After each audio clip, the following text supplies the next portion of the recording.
Hello दोस्तों, welcome to general तैयारी। इस वीडियो में हम बात करेंगे विंड पावर प्लांट यानी पवन मिल के बारे में। तो चलिए शुरू करते हैं विंड पावर प्लांट के बारे में। वर्तमान में जो विंड पावर प्लांट है वो दो प्रकार के होते हैं। एक होता है तटवर्ती पवन फार्म और दूसरा होता है अपतटीय पवन फार्म। तटवर्ती पवन फार्म को इंग्लिश में ऑनशोर बोलते हैं और अपतटीय पवन फार्म को इंग्लिश में ऑफशोर बोलते हैं। तटवर्ती पवन फार्म है जो भूमि पे स्थापित किया जाता है, यानी लैंड पे उसे स्थापित किया जाता है। आप फिगर में देख सकते हैं, इस तरह से पहाड़ों पे या लैंड पे इसको स्थापित किया जाता है। अगला है अपतटीय फार्म। इसको लगाया जाता है जल निकायों के पास। जल निकायों के पास इसे लगाया जाता है। जो आप फिगर में देख सकते हैं कि ये समुद्र है, कुछ समुद्र में लगाया गया है और कुछ समुद्र के किनारे लगाया गया है। तो ये दो तरह के हुए, एक हुए तटवर्ती पवन फार्म और एक अपतटीय पवन फार्म। इंग्लिश में ऑनशोर बोलते हैं और अपतटीय पवन फार्म को ऑफशोर बोलते हैं। अगले पॉइंट की बात करते हैं तो विंड एनर्जी मिल काम कैसे करता है उसके बारे में हम चर्चा कर लेते हैं। थोड़ा उसके बारे में पहले जान लेते हैं कि काम कैसे करता है, उसके बाद हम आगे बढ़ेंगे। इसमें जो हवा है, इधर से जो फिगर देख रहे होंगे, जो ये हवा है, हवा आती है तो ये रोटर ब्लेड है, इस ब्लेड को घुमाती है। जब ये रोटर ब्लेड इसको घुमाती है तो उसमें रोटर ब्लेड से लगे एक ये गियर बॉक्स है। गियर बॉक्स में टरबाइन होता है और टरबाइन से क्या होता है, टरबाइन घूमता है। जब टरबाइन घूमता है तो टरबाइन से कनेक्ट होता है जनरेटर।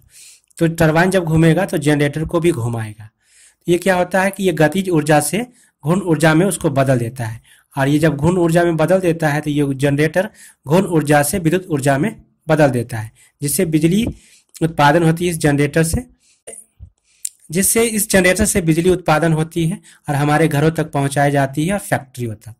अगला पॉइंट की बात कर लेते हैं तो भारत में विंड एनर्जी का महत्वपूर्ण बिंदु के बारे में बात करेंगे। तो भारत में जो पवन ऊर्जा का विकास हुआ है 1990 के दशक से शुरू हुआ था, उसके पहले नहीं था, 1990 से शुरू हुआ था। इसके लिए भारत सरकार ने जो नवीकरणीय ऊर्जा मंत्रालय है उसके तहत national institute of wind energy NIWE की स्थापना की। कब की? 1998 में। वो चेन्नई में किया गया। चेन्नई कहाँ है? तमिलनाडु में।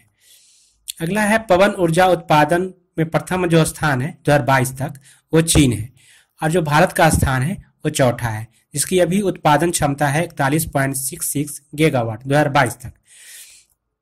अगला है भारत का पहला अपतटीय परियोजना शुरू हुआ था कहाँ? गुजरात में। अब आपको भी बताए थे, एक था तटीय और एक था अपतटीय। तो अपतटीय परियोजना कहाँ से शुरू हुआ था? गुजरात से शुरू हुआ था।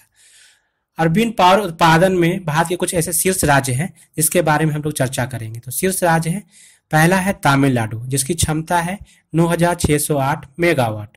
दूसरे नंबर पे है गुजरात जिसकी क्षमता है 8561 मेगावाट। और तीसरा है महाराष्ट्र जिसकी क्षमता है 5000 मेगावाट। और चौथा है कर्नाटका में क्षमता कितना है? 4938 मेगावाट। और पांचवा है राजस्थान जिसकी कुल क्षमता है 4326 मेगावाट। अब बात कर लेते हैं भारत के टॉप 10 विंड एनर्जी मिल के बारे में। यह आपको विंड एनर्जी मिल बोले या विंड एनर्जी पावर प्लांट बोले, दोनों एक ही चीज है। बस इसलिए हमने इस वर्ड को रखा है मिल को। प्लांट दे देगा, कभी मिल दे देगा, तो आपको कंफ्यूज नहीं होना है, दोनों एक ही है। एग्जाम में ज्यादातर शब्दों का खेल होता है। तो इसमें बात करते हैं जो एक नंबर पे है मिल, वो है मुप्पंडल विंड मिल। कौन है? मुप्पंडल विंड मिल। ये कहाँ है? कन्याकुमारी में। कन्याकुमारी कहाँ है? तमिलनाडु में। और इसकी जो क्षमता है 1500 मेगावाट है। सबसे ज्यादा भी भारत में इसी की क्षमता है 1500 मेगावाट, इसलिए इंडिया में ये फर्स्ट नंबर पे है और वर्ल्ड में इसका जो रैंक है 3rd है। अगला है जैसलमेर विंड मिल। ये जैसलमेर में ही है और जैसलमेर पड़ता है कहाँ? राजस्थान में। तो राजस्थान में है। इसकी क्षमता है 1064 है। कितनी है? 1064 मेगावाट। अगला है ब्राह्मणवेल विंड मिल। ये धुले में है। धुले कहाँ है? महाराष्ट्र में पड़ता है और जो इसकी क्षमता है इस विंड मिल की 528 मेगावाट है। अगला है धालगांव विंड मिल। धालवाड़ विंड मिल कहाँ है? संगाली में। संगाली कहाँ है? महाराष्ट्र में पड़ता है संगाली। इसकी जो क्षमता है इस मिल की 278 मेगावाट। कितनी है? 278 मेगावाट। उसके बाद अगला है बैंकू सावड़े विंड मिल। ये सतारा में है। सतारा कहाँ पड़ता है? महाराष्ट्र में है और जो इसकी क्षमता इस मिल की है 259 मेगावाट है।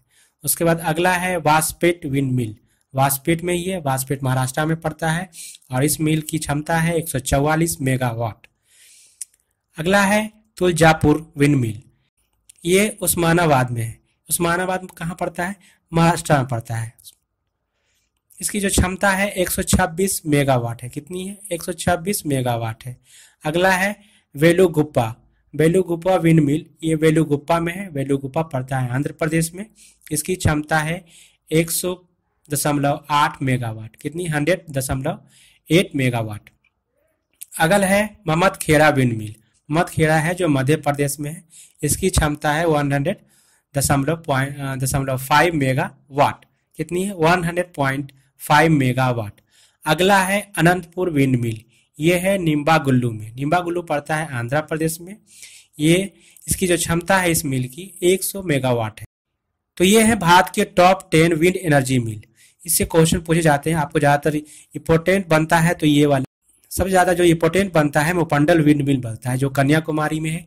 ये भारत में फर्स्ट रैंक पे है और वर्ल्ड में थर्ड रैंक पे है, तो ये काफ़ी इंपॉर्टेंट बन जाता है। तो ये वीडियो कैसा लगा आप मुझे कमेंट करके बताएं। फिर मिलते हैं अगले वीडियो में। धन्यवाद।